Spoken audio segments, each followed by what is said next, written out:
Chapter 13. The High King in Command. "Now," said Peter, as they finished their meal, "Aslan and the girls, that's Queen Susan and Queen Lucy, Caspian, are somewhere close. We don't know when he will act. In his time, no doubt, not ours. In the meantime, he would like us to do what we can on our own. You say, Caspian, we are not strong enough to meet Miraz in pitched battle." "I'm afraid not, High King," said Caspian. He was liking Peter very much, but was rather tongue-tied. It was much stranger for him to meet the great kings out of the old stories than it was for them to meet him. "Very well then," said Peter. "I'll send him a challenge to single combat. No one had thought of this before." "Please," said Caspian, "could it not be me? I want to avenge my father." "You're wounded," said Peter, "and anyway, wouldn't he just laugh at a challenge from you? I mean, we have seen that you are a kid and a warrior, but he thinks of you as a kid." "But sire," said the badger, who sat very close to Peter and never took his eyes off him, "will he accept a challenge even from you? He knows he has the strongest army." "Very likely he won't," said Peter, "but there's always the chance, and even if he doesn't, we shall spend the best part of the day sending heralds to and fro and all that. By then Aslan may have done something. At least I can inspect the army and strengthen the position. I will send the challenge. In fact, I'll write it at once. Have you a pen and ink, Master Doctor?" "A scholar is never without them, your Majesty," answered Dr. Cornelius. "Very well, I will dictate," said Peter, and while the doctor spread out a parchment and opened his inkhorn and sharpened his pen, Peter leant back with half-closed eyes and recalled to his mind the language in which he had written such things long ago in Narnia's golden age. "Right," he said at last. "And now if you are ready, Doctor?" Dr. Cornelius dipped his pen and waited. Peter dictated as follows. "Peter, by the gift of Aslan, by election, by prescription, and by conquest, High King over all kings in Narnia, Emperor of the Lone Islands, and Lord of Cair Paravel, Knight of the most noble Order of the Lion, to Miraz, son of Caspian the Eighth, sometime Lord Protector of Narnia, and now styling himself King of Narnia, greeting." Have you got that? "Narnia, greeting," muttered the doctor. "Yes, sire." "Then begin a new paragraph," said Peter.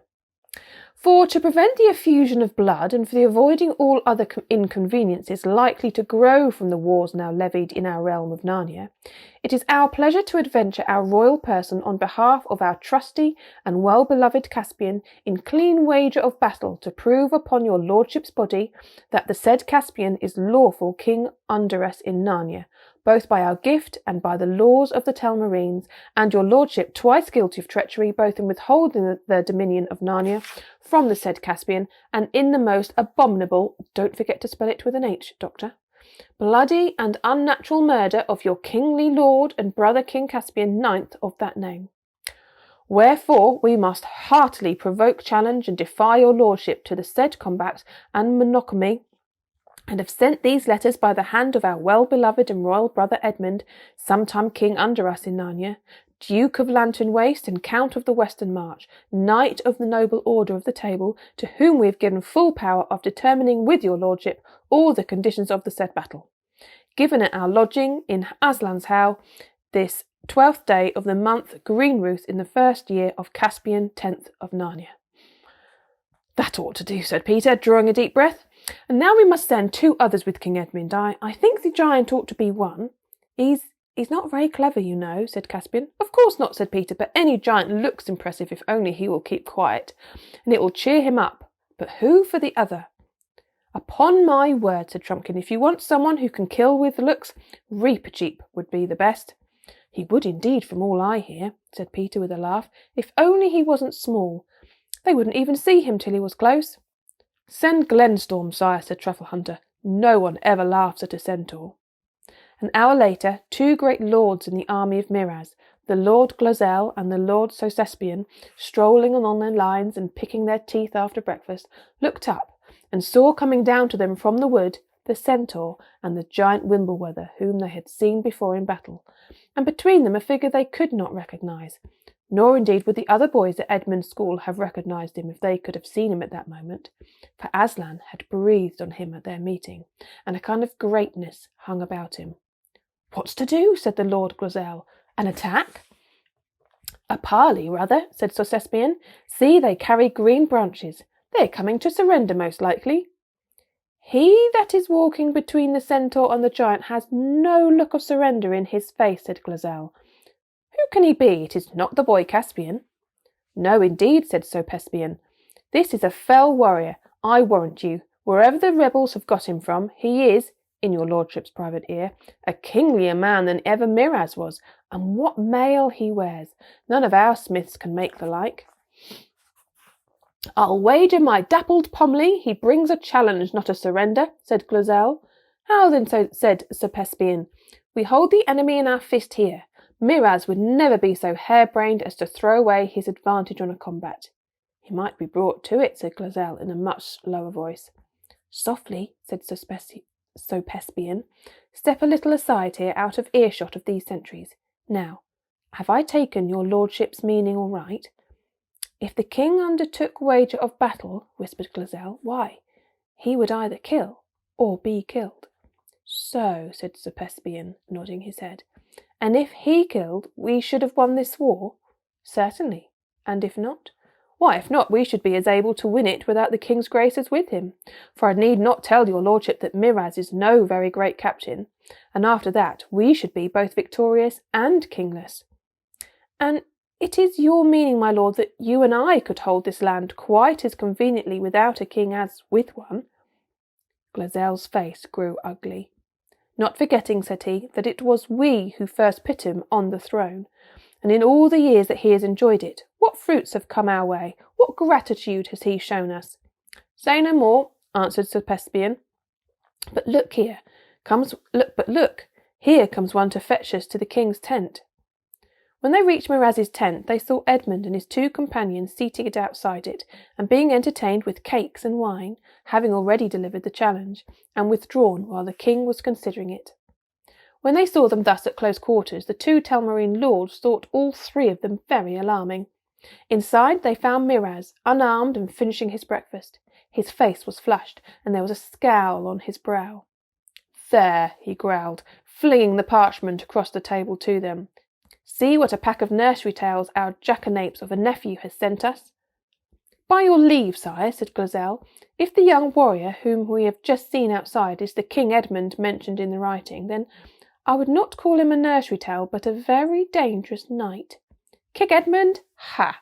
Said Miraz. Does your lordship believe those old wives' fables about Peter and Edmund and the rest? I believe my eyes, your majesty, said Glozelle. Well, this is to no purpose, said Miraz, but as touching the challenge, I suppose there is only one opinion between us. I suppose so, indeed, sire, said Glozelle. And what is that? Asked the king. Most infallibly to refuse it, said Glozelle, for, though I have never been called a coward, I must plainly say that to meet that young man in battle is more than my heart would serve me for, and if, as is likely, his brother the High King is more dangerous than he, why, on your life, my lord king, have nothing to do with him. Plague on you, cried Miraz. It was not that sort of counsel I wanted. Do you think I am asking you if I should be afraid to meet this Peter, if there is such a man? Do you think I fear him? I wanted your counsel on the policy of the matter, whether we, having the advantage, should hazard it on a wager of battle. To which I can only answer, your majesty, said Glozelle, that for all reasons the challenge should be refused. There is death in this strange knight's face. There you are again, said Miraz, now thoroughly angry. Are you trying to make it appear that I am a greater coward as your lordship? Your majesty must say your pleasure, said Glozelle sulkily. You talk like an old woman, Glozelle, said the king. What say you, my lord Sir Caspian? Do not touch it, sire, was the reply, and what your majesty says of the policy of the thing comes in very happily.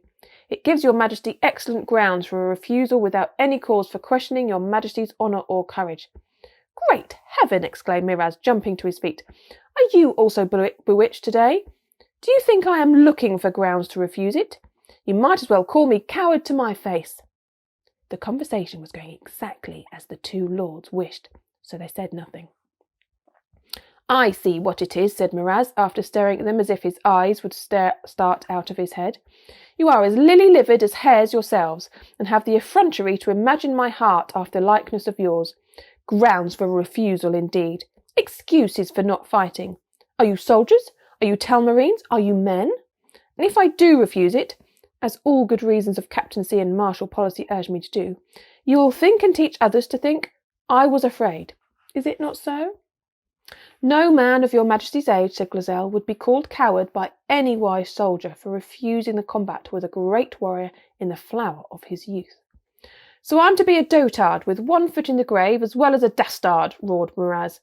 "I'll tell you what it is, my lords. With your womanish counsels ever shying from the true point, which is one of policy, you've done the very opposite of your intent. I had meant to refuse it, but I'll accept it. Do you hear? Accept it. I'll not be shamed because some witchcraft or treason has frozen both your bloods."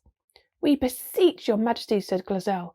But Miraz had flung out of the tent, and they could hear him bawling out his acceptance to Edmund. The two lords looked at one another and chuckled quietly. "I know he'd do it if he were properly chafed," said Glozelle, "but I'll not forget he called me a coward. It shall be paid for." There was a great stirring at Aslan's howl when the news came back and was communicated to the various creatures. Edmund, with one of Miraz's captains, had already marked out the place for the combat, and ropes and stakes had been put around it. 2 Telmarines were to stand at 2 of the corners, and 1 in the middle of the side as marshals of the lists. 3 marshals for the other 2 corners, and the other side were to be furnished by the High King.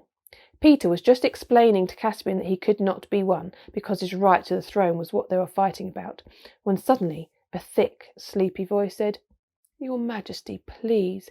Peter turned, and there stood the eldest of the bulgy bears. "If you please, your Majesty," he said, "I'm a bear, I am." "To be sure, so you are, and a good bear too, I don't doubt," said Peter. "Yes," said the bear, "but it was always a right of the bears to supply 1 marshal of the lists." "Don't let him," whispered Trumpkin to Peter. "He's a good creature, but he'll shame us all. He'll go to sleep, and he will suck his paws in front of the enemy too." "I can't help that," said Peter, "because he's quite right. The bears had that privilege. I can't imagine how it has been remembered all these years when so many other things have been forgotten." "Please, your Majesty," said the bear. "It is your right," said Peter, "and you should be one of the marshals, but you must remember not to suck your paws." "Of course not," said the bear in a very shocked voice. "Why, you're doing it this very minute," bellowed Trumpkin. The bear whipped his paw out of his mouth and pretended he hadn't heard. "Sire!" came a shrill voice from near the ground. "Ah, Reepicheep," said Peter, after looking up and down and round, as people usually did when addressed by the mouse. "Sire," said Reepicheep, "my life is ever at your command, but my honour is my own. Sire, I have among my people the only trumpeter in your Majesty's army. I had thought perhaps we might have been sent with a challenge. Sire, my people are grieved. Perhaps if it were your pleasure, then I should be a marshal of the lines. It would content them." A noise not unlike thunder broke out from somewhere overhead at this point, as giant Wimbleweather burst into one of those not very intelligent laughs to which the nicer sort of giant are so liable. He checked himself at once and looked as grave as a turnip by the time Reepicheep discovered where the noise came from. "I am afraid it would not do," said Peter very gravely. "Some humans are afraid of mice." "I had observed it, sire," said Reepicheep. "And it would not be quite fair to Miraz," Peter continued, "to have in sight anything that might abate the edge of his courage." "Your Majesty is the mirror of honour," said the mouse with one of his admirable bows. "And on this matter we have but a single mind. I thought I heard someone laughing just now. If anyone present wishes to make me the subject of his wit, I am very much at his service, with my sword, whenever he has leisure." An awful silence followed this remark, which was broken by Peter saying, "Giant Wimbleweather and the bear and the centaur Glenstorm shall be our marshals. The combat will be at 2 hours after noon. Dinner at noon precisely." "I say," said Edmund as they walked away, "I suppose it is all right. I suppose you can beat him." "That's what I'm fighting him to find out," said Peter.